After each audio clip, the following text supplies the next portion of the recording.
Olá, queridos irmãos, sejam bem-vindos mais uma vez ao nosso canal Academia da Palavra. Meu nome é Ricardo Alcântara. Estou muito feliz com a sua presença aqui no nosso canal. Graças a Deus, o Senhor nos deu graça por mais uma vez estarmos juntos. Nós estamos estudando o livro de Atos dos Apóstolos e hoje nós vamos falar sobre o capítulo 15, que trata sobre o concílio da igreja ali em Jerusalém.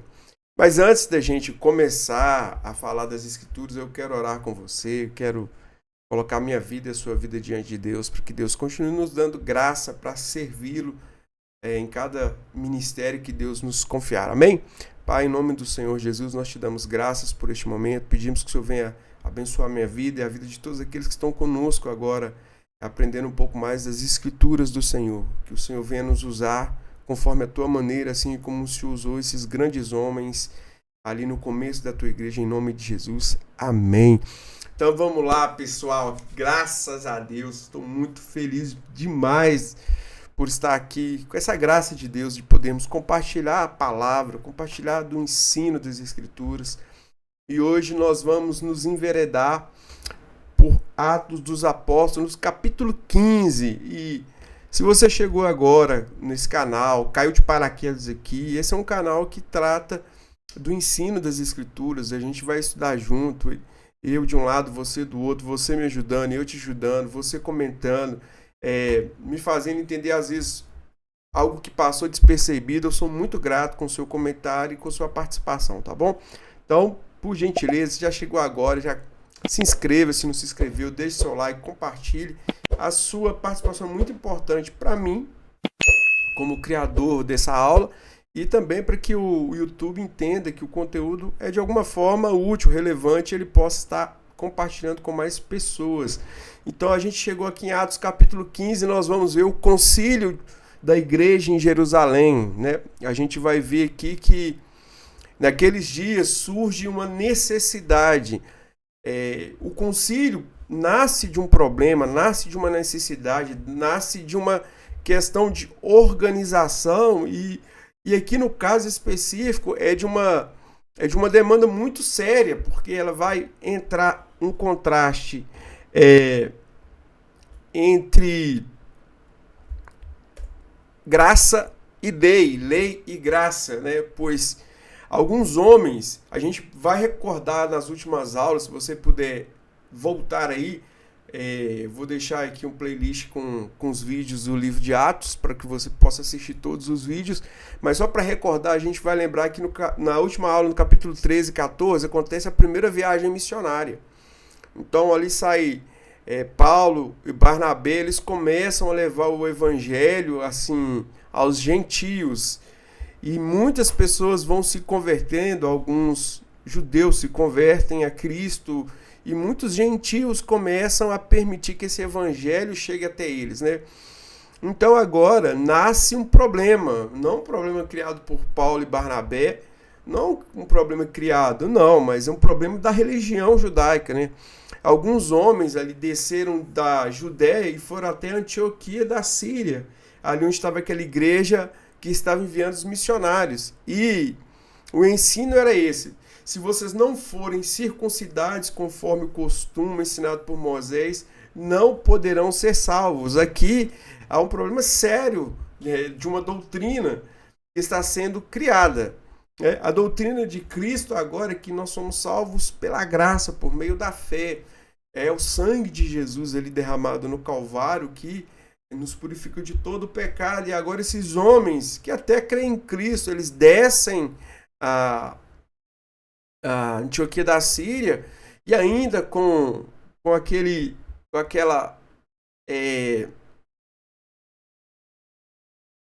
corpo ainda da religião judaica, diz: olha, tá bom, mas é preciso circuncidar, entendeu? Senão vocês não serão salvos. E aqui é um problema sério que acontece aqui: lei ou graça. Então a graça não é suficiente, eu preciso dos atributos das ordenanças da lei de Moisés para que eu seja salvo. Então a graça de Cristo não é suficiente. Então esse era um problema doutrinário que precisaria ser resolvido. Então Paulo e Barnabé entram nesse forte debate sobre circuncisão, lei de Moisés e identidade da fé cristã. Então, para a fé cristã, a graça de Jesus nos basta, ela é suficiente, mas para aqueles judeus, não, teria que ter algo mais. Então, eles teriam que seguir a circuncisão e também os ritos da lei de Moisés. Né? A igreja, até ficou escrito errado que eu peço perdão, a igreja em Antioquia decide, então, levar a questão a Jerusalém. E a gente vai ver aqui que quando eles levam o caso a Jerusalém, onde está ali aqueles que são as colunas da igreja, Pedro, João, Tiago, irmão de Jesus, esses que são citados como colunas, e todo aquele corpo de cristãos que estava ali, Pedro toma a palavra e com muita graça ali do verso 7 ao verso 11, ele relembra a experiência com os gentios, como Cornélio. Ele, o próprio Pedro, judeu ali que andou com Jesus, vai lembrar, olha, vocês lembram? Eu estive na casa de Cornélio e algo sobrenatural aconteceu. Deus deu o Espírito Santo também aos gentios, sem distinção e pela fé. Olha só, nós achávamos que aquele ato que aconteceu algum tempo antes ali, onde foi derramado sobre nós o Espírito Santo em cumprimento da profecia que estava ali no livro de Joel, ele também alcançou os gentios, porque quando eu estava na casa de Cornélio, isso aconteceu com eles, o Espírito Santo também veio sobre eles. E aí, olha que maravilhoso, Pedro, cheio da graça de Deus, irmãos, aqui Pedro, cheio do Espírito Santo, mais uma vez, maravilhosamente, declara: cremos que somos salvos pela graça do Senhor Jesus, assim como eles também. Ou seja, algo extraordinário aqui muda na mente de Pedro, porque a gente vai ver no começo os discípulos de Jesus rejeitando os samaritanos, João e Tiago, seu irmão, querendo que descesse fogo do céu para queimar o samaritano, matar o samaritano. E agora Pedro está dizendo, olha, essa mesma graça que nos alcançou também a eles. Ou seja, Pedro está aqui, meu Deus do céu, igualando, trazendo o gentil para o mesmo nível do judeu, essa raça escolhida, o povo separado por Deus. Pedro está dizendo, não, eles são igual a nós. Eles são igual a nós. Esse Deus que é nosso Pai também é o Pai deles. Esse Deus que nos acolheu com sua graça e com seu amor também os acolheu. E é maravilhoso essa revelação de Pedro nesse concílio, nesse centro de discussões. Aí a gente vai ter aqui no verso 12 que Paulo e Barnabé testemunham. Eles relatam sinais, maravilhas, conversões entre os gentios. A missão confirma a teologia. A teologia que está sendo discutida aqui, ela é confirmada por a teologia. Olha só, esse mesmo Deus alcança eles com sinais, com maravilhas, conversões entre os gentios. A missão está confirmando a teologia de Deus, o que Deus propôs.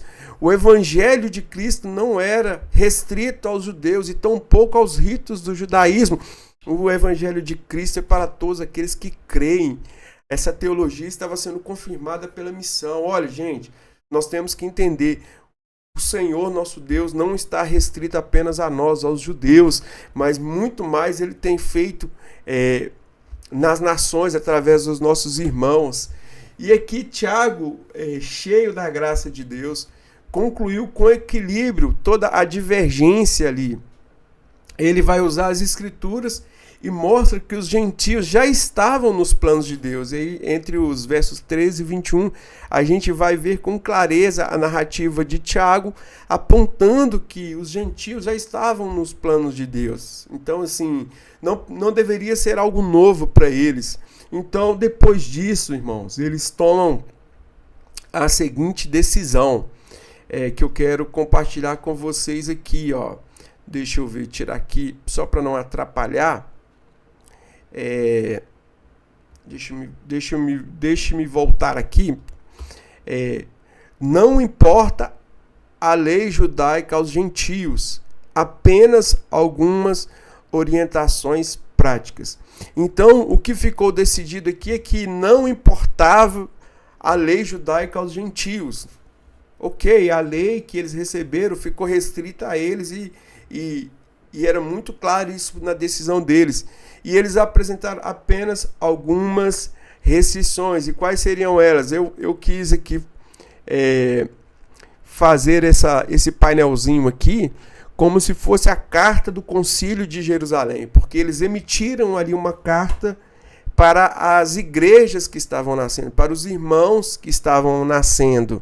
Então, nessa carta fica muito claro que a salvação é pela graça e não pela lei. Então, a gente vai ver isso muito claro.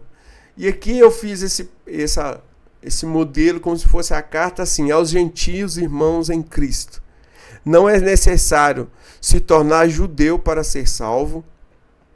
Somos salvos pela fé em Jesus Cristo. Ou seja, não precisam seguir os nossos ritos para que vocês sejam salvos. Ok? Não precisam. Mas, olha só, nós temos algumas recomendações para boa convivência. Lembre-se que essa igreja está agora com gentios e judeus. Então, nós vamos ter os novos convertidos gentios e também vamos ter os convertidos judeus. Então, vamos ter esse povo misturado dentro de uma mesma congregação, tá bom?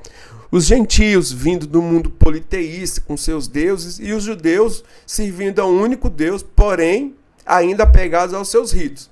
Porque, só fazer um adendo aqui na nossa fala, os judeus, desde o período babilônico, no qual eles foram deportados para a Babilônia devido à idolatria e todos aqueles pecados, quando eles retornam da Babilônia, quando eles voltam para Jerusalém, eles voltam com uma fé tão firme e a gente não vê mais se tratar de idolatria nos evangelhos, nem quando começa ali essa nova fase da Bíblia, digamos assim.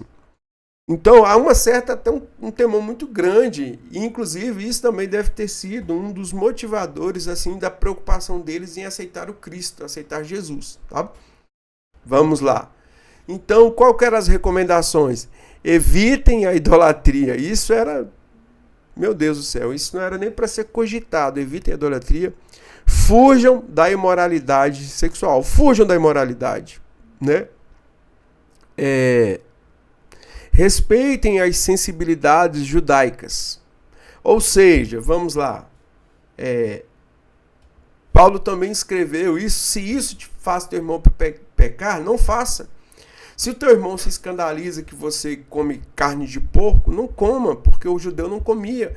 E sabe esse tipo de coisa? Então respeite a cultura dele, respeite o modo, essas particularidades do judaísmo, respeitem.